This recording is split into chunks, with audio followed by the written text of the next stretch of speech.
the movie that reinvigorated Brad Pitt's fading love of acting. I just got the Jones back that if you think the lives of major movie stars are non-stop glitz and glamour, 24 hours a day, 7 days a week, Brad Pitt's summer of 1994 will quickly disabuse you of that notion. By this point in his career, Pitt had already ascended to leading man status and was coming off the 1-2 punch of shooting Interview with a Vampire and Legends of the Fall. There was just one problem, though he was miserable. So, instead of reveling in his burgeoning career as a major movie star, Pitt fell into a funk. He vegged out on the couch, listened to music, and ate bad food, all while continuously mulling over the not-such-great experiences he'd had on his previous films. The Interview shoot was rife with rumors of strife between he and co-star Tom Cruise, while Legends had been a battle of wills between Pitt and director Ed Zwick that exhausted and frustrated both men in equal measure. I just wasn't really sure what I was doing, Pitt confessed when he spoke to Dak Shepard on the Armchair Expert podcast. I had the way this summer. It was the most unhealthy time. I just needed to check out. By checking out, Pitt meant that he developed a, shall we say, unique routine for a man making millions of dollars in motion pictures.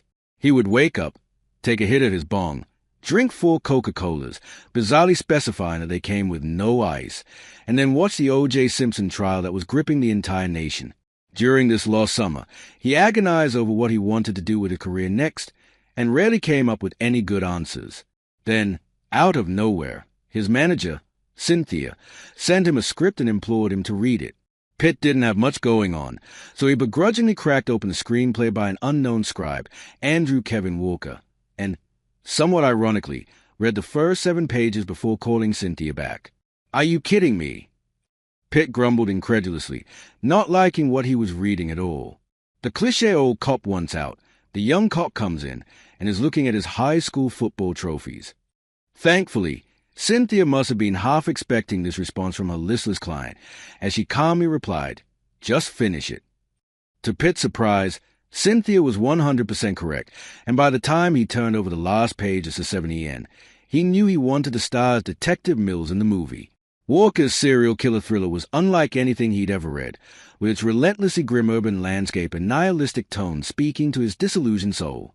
It was a script that took no prisoners, and had a twist ending that was so shockingly brutal that Pitt wound up having it written into his contract that the studio couldn't change it to something less upsetting.